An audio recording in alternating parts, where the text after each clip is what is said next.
Berdiri sosok tinggi bermahkota tulang, membawa tongkat berukir simbol mata terbakar. Simbol yang sama di topeng pasukan Arkael. "Selamat datang pewaris janji," katanya. Suaranya bergema seperti 1000 bisikan. Hai Samuel, selamat datang di Yenian Short. Selamat menonton. Jangan lupa untuk subscribe dan aktifkan lonceng notifikasi agar tidak ketinggalan konten seru dari kami.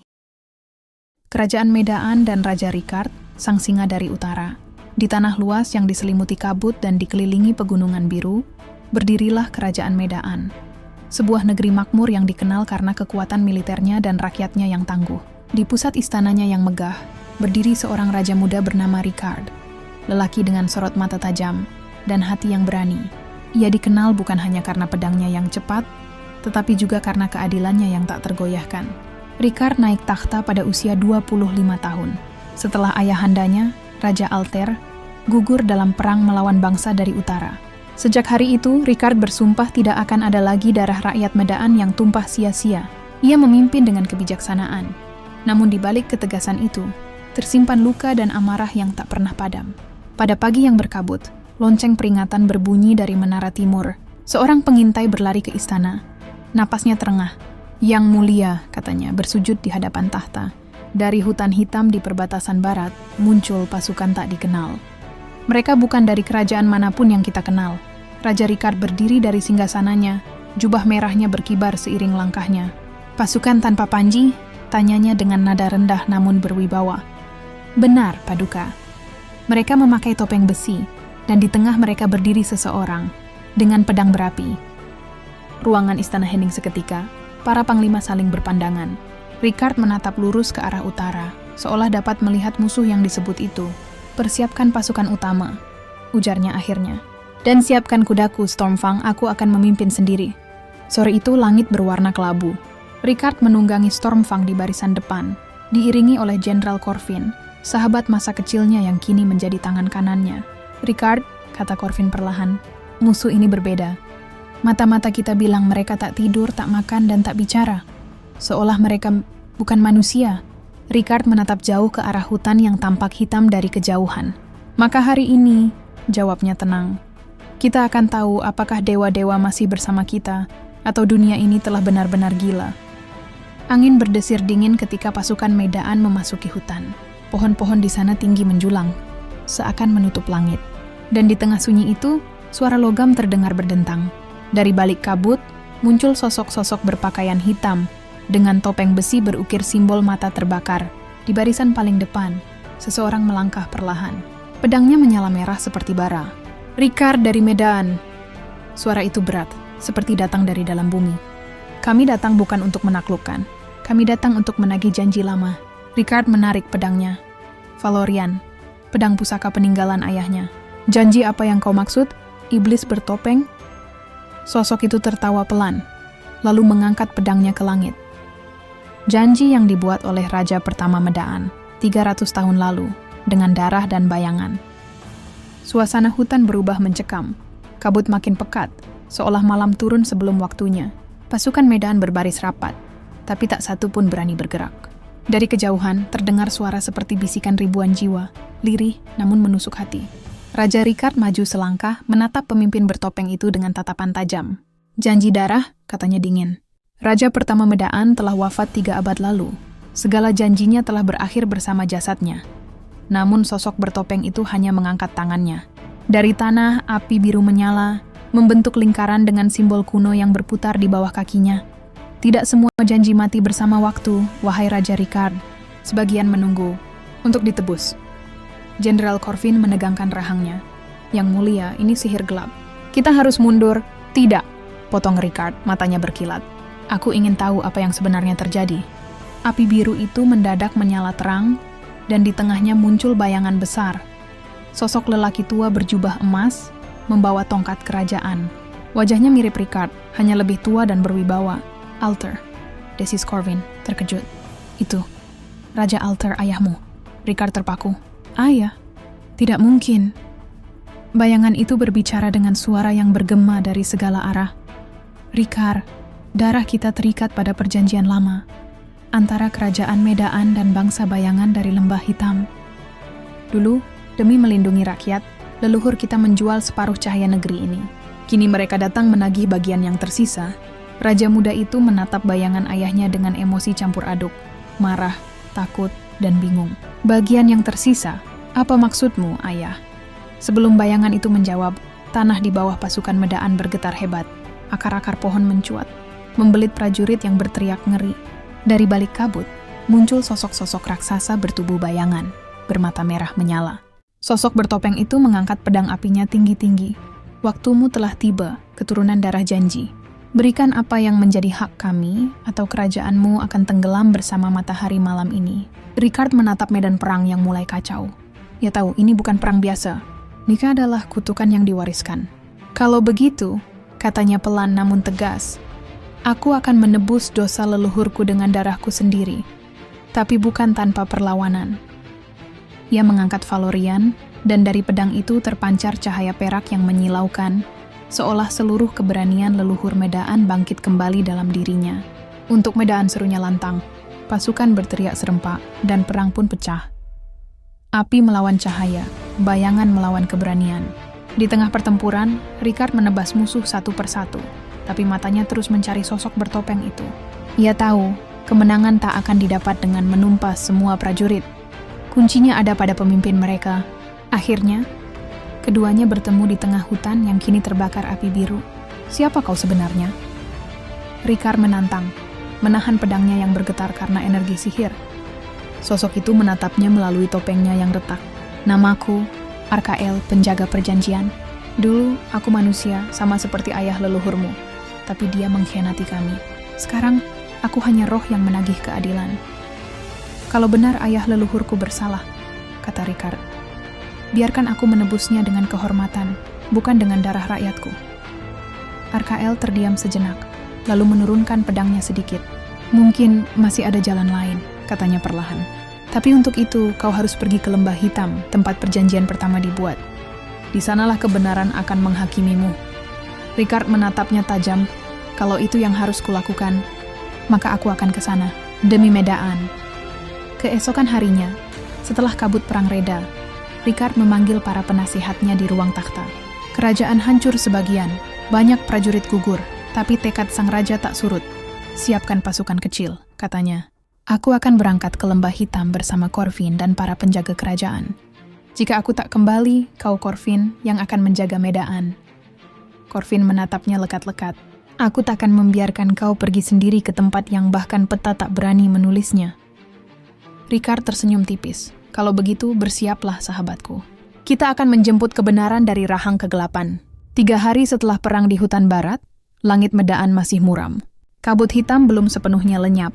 Seakan bumi menolak menelan mayat-mayat yang gugur di medan laga. Di balkon istana, Ricard berdiri sendirian, menatap ke arah barat tempat api biru pernah menyala. Suara langkah kaki lembut mendekat. Lady Elira, penasihat spiritual istana, seorang perempuan bijak yang dikenal memiliki penglihatan dari para leluhur. Rambut peraknya berkilau lembut dalam sinar pagi yang suram. Yang mulia, ucapnya lirih, aku sudah membaca tanda-tanda di langit. Lembah Hitam bukan sekadar tempat di dunia ini. Ia adalah batas antara dunia manusia dan dunia bayangan. Ricard menatapnya, matanya serius. Aku tidak percaya pada batas, Elira. Aku hanya percaya pada kehendak manusia. Namun Elira menunduk. Kehendak saja tidak cukup di tempat itu. Bahkan cahaya pun bisa tersesat di dalam lembah hitam. Menjelang senja, Ricard berangkat dengan rombongan kecil. Corvin, Elira, dan 12 penjaga elit Medaan. Mereka menunggang kuda melalui hutan-hutan sunyi dan padang kabut. Perjalanan mereka berat. Angin dari arah barat membawa suara-suara aneh, seperti bisikan yang memanggil nama Ricard berulang kali. Ricard, Ricard. Ia menoleh ke arah suara itu, tapi tak ada seorang pun. Yang mulia, ujar Corvin waspada, jangan dengarkan, itu bukan suara manusia. Malas podang, mereka berkemah di tepi danau. Airnya hitam seperti kaca, memantulkan langit tanpa bintang. Saat semua tidur, Ricard duduk sendiri di tepi air. Ia teringat pada ayahnya, Raja Alter, yang wajahnya muncul di api biru waktu itu. Apakah ayah juga menyembunyikan kegelapan seperti ini dariku? Bisiknya pelan. Tiba-tiba, bayangan muncul di permukaan danau. Wajah sang ayah, setengah tersenyum, setengah menangis. Ricard, suaranya bergema lembut. Jangan teruskan perjalananmu. Kebenaran di lembah hitam bukan untuk darah manusia. Ricard berdiri, menggenggam pedangnya. Aku bukan datang untuk menuntut kebenaran, ayah. Aku datang untuk menebus kesalahanmu. Bayangan itu memudar bersama ria air, meninggalkan kesunyian yang menekan dada. Keesokan harinya mereka tiba di tanah yang berbeda. Pepohonan mulai meranggas, udara dingin seperti menusuk tulang, dan langit berubah kelabu tua. "Elira?" tanya Ricard. "Apakah ini lembah hitam?" Perempuan itu menatap tanah yang retak di bawah kaki mereka. "Bukan ini baru gerbangnya." Di depan mereka, terbentang jurang raksasa yang membelah daratan. Dalamnya tak terlihat. Dari celah itu, muncul kabut hitam yang berputar seperti napas makhluk hidup. Di sisi lain jurang, terlihat reruntuhan batu kuno yang memancarkan cahaya samar. Reruntuhan kuil tempat perjanjian pertama dibuat. Ricard melangkah maju, tapi tanah di bawahnya bergetar. Dari dalam kabut, muncul sosok-sosok berbalut jubah gelap. Wajah mereka tertutup kain putih, tangan mereka membawa obor yang menyala dengan api biru. "Mereka penjaga gerbang," bisik Elira ketakutan. "Mereka bukan hidup, bukan pula mati." Salah satu penjaga maju, suaranya dalam dan bergetar. "Raja Medaan, darahmu membawa cahaya yang kami tunggu. Hanya kau yang dapat membuka jalan ke dalam lembah. Tapi ingat, yang kau buka tidak akan bisa kau tutup kembali." Ricard menatap jurang itu tanpa ragu. "Kalau jalan ke kebenaran harus melewati neraka, maka aku akan menapakinya dengan langkah manusia." Ia menghunus Valorian, menancapkannya ke tanah, dan cahaya perak meledak dari pedang itu. Kabut berputar hebat, dan dari tengah jurang muncul jembatan batu kuno yang bercahaya seperti urat cahaya bulan. Dunia Medaan dan dunia bayangan kini bersatu, gumam Elira dengan nada takut. Mereka melangkah di atas jembatan itu, dan begitu kaki terakhir melintasinya, jembatan itu runtuh di belakang mereka. Tak ada jalan kembali. Di seberang, hening total, angin mati, suara lenyap, bahkan gema langkah mereka terdengar seperti diserap tanah. Di tengah lembah berdiri kuil hitam, bangunan kolosal dengan ukiran wajah-wajah manusia yang menangis di dindingnya. Di depan pintu kuil, berdiri sosok tinggi bermahkota tulang, membawa tongkat berukir simbol mata terbakar. Simbol yang sama di topeng pasukan Arkael. "Selamat datang pewaris janji," katanya. Suaranya bergema seperti 1000 bisikan. "Aku adalah penjaga perjanjian pertama. Sudah 3 abad kami menunggu darah yang berani kembali ke sini." Ricard menatap lurus ke matanya. "Aku datang untuk menghapus perjanjian itu." Medaan tak lagi tunduk pada kegelapan. Sosok itu tertawa pelan. "Menghapus? Tidak ada janji yang bisa dihapus, hanya bisa digantikan. Jika kau ingin memutuskan ikatan darahmu, maka seseorang harus menggantikan tempatmu di dunia bayangan." Ricard terdiam. Elira menatapnya cemas. "Yang mulia, dia ingin korban, pengganti." Corvin melangkah maju, memegang bahu Ricard. "Kalau itu yang dibutuhkan, biarkan aku yang..." Ricard langsung menahan tangannya. "Tidak, Corvin, aku yang membawa kita ke sini. Aku yang akan menanggungnya." Namun sebelum Ricard bisa melangkah, suara lain bergema dari dalam kuil, lebih tua dan lebih kuat. "Tidak, Ricard. Kau tidak bisa menggantikan dirimu sendiri, karena kau bukan darah murni Medan." Semua menatap ke arah suara itu. Dan dari kegelapan, muncul bayangan seorang lelaki berjubah kerajaan dengan wajah yang identik dengan ayahnya, tapi jauh lebih dingin dan penuh kebencian. "Siapa engkau?" tanya Ricard perlahan.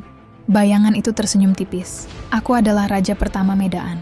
Dan kau, Ricard, hanyalah keturunan dari darah yang seharusnya tak pernah dilahirkan." Kuil hitam bergemuruh oleh suara yang tak berasal dari dunia manusia.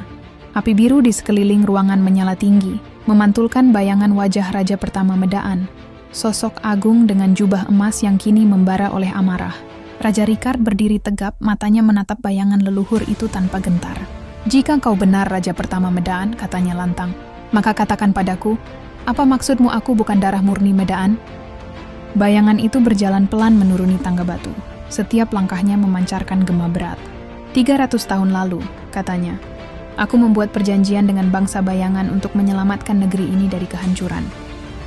Sebagai imbalan aku menyerahkan separuh jiwaku, dan dari darahku lahir 2 garis keturunan. Satu dari cahaya, satu dari kegelapan." Ia menatap Ricard dengan mata berkilat merah. "Kau, Ricard, bukan keturunan manusia sepenuhnya. Separuh darahmu berasal dari dunia bayangan. Karena itu pedang Valorian patuh padamu, dan karena itu pula kutukan ini memburumu. Elira menatap Ricard dengan ngeri, sementara Corvin mundur setengah langkah, tertegun. Tidak mungkin, bisiknya. Ricard, selama ini. Raja muda itu menutup matanya sejenak, lalu berkata tegas, "Jika darahku setengah bayangan, maka biarlah aku gunakan sisi kegelapan itu untuk melindungi dunia manusia." Bayangan raja pertama tertawa, suaranya menggema di seluruh kuil. "Kau takkan mampu. Kegelapan tak bisa dikendalikan, hanya bisa diterima. Jika kau menolak, kau akan hancur bersama kerajaanmu." Ricard mengangkat pedangnya tinggi-tinggi, cahaya perak Valorian bertabrakan dengan api biru di sekitar mereka, menciptakan badai energi yang mengguncang dinding kuil. "Kalau begitu," katanya, "biarlah dunia menyaksikan apakah kegelapan bisa tunduk pada kehendak manusia." Pertempuran pun pecah. Ricard melompat maju, menebas bayangan leluhurnya. Namun setiap tebasan menimbulkan bayangan baru. Dari setiap luka yang dibuatnya, lahir wajah-wajah Medaan masa lalu. Raja-raja, bangsawan, dan prajurit. Semua terikat pada perjanjian yang sama. "Elira, tutup pintu bayangan itu!" Teriak Ricard. Elira berlutut di tengah lingkaran simbol kuno, melafalkan mantra leluhur. Tapi energi gelap terlalu kuat. Tanah retak dan jurang bawah kuil terbuka menampakkan lautan api biru yang berputar seperti pusaran jiwa. Corvin berlari ke arah Ricard. Ken menangkis serangan bayangan dengan tombaknya. "Kita tak bisa bertahan lama. Apapun rencanamu, lakukan sekarang." Ricard menatap sekeliling. Pada sahabatnya, pada Elira yang mulai kehabisan tenaga, pada api yang menelan dunia di bawahnya. Lalu ia menatap pedangnya. "Valorian, jika kau benar terbuat dari cahaya jiwa leluhurku, maka jadilah penebus dosa mereka." Ia menancapkan pedang itu ke tanah kuil. Cahaya perak menyebar, menelan api biru, mengubahnya menjadi nyala putih murni. Bayangan-bayangan menjerit kesakitan, memudar satu persatu. Namun di saat yang sama, tubuh Ricard mulai bersinar. Darahnya bergetar. Sebagian menjadi bayangan, sebagian menjadi cahaya. Bayangan raja pertama berteriak marah, "Berhenti! Kau akan menghancurkan kedua dunia." Tapi Ricard tersenyum. Mungkin itu harga yang pantas untuk kebebasan. Ledakan cahaya meledak dari pusat kuil, menerangi seluruh lembah. Gunung-gunung di sekitarnya retak, langit terbuka, dan seluruh dunia menyaksikan kilatan terakhir Raja Medaan. Ketika debu mereda, lembah hitam tak lagi gelap. Tanahnya kini subur dan tenang. Di tengahnya, hanya tersisa pedang Valorian yang tertancap di batu, berkilau lembut di bawah cahaya matahari pagi. Corvin berdiri tak jauh dari sana, tubuhnya penuh luka. Elira berlutut di sampingnya, air mata mengalir di pipinya. "Dia telah memutus perjanjian itu," bisiknya, "dengan hidupnya sendiri." Corvin memandang pedang itu lama. "Tidak," katanya perlahan, "Ricard tidak mati. Ia menjadi bagian dari cahaya yang menjaga Medaan. Selamanya, bertahun-tahun berlalu, kerajaan Medaan kembali makmur, dan rakyat menyalakan obor setiap tahun di malam yang dulu diselimuti kutukan. Malam yang kini disebut malam cahaya Ricard. Di istana, legenda Raja Ricard diceritakan dari generasi ke generasi. Tentang raja yang berdarah setengah bayangan, namun memiliki hati sepenuhnya manusia. Tentang keberanian yang menolak tunduk pada takdir, dan tentang pengorbanan yang mengakhiri kutukan 3 abad. Dan di lembah hitam, kini disebut lembah cahaya, pedang Valorian masih berdiri tegak. Konon, ketika bahaya besar kembali mengancam Medaan, cahaya pedang itu akan menyala lagi, menandakan bahwa jiwa Raja Ricard, sang singa dari utara, telah bangkit untuk melindungi kerajaannya sekali lagi.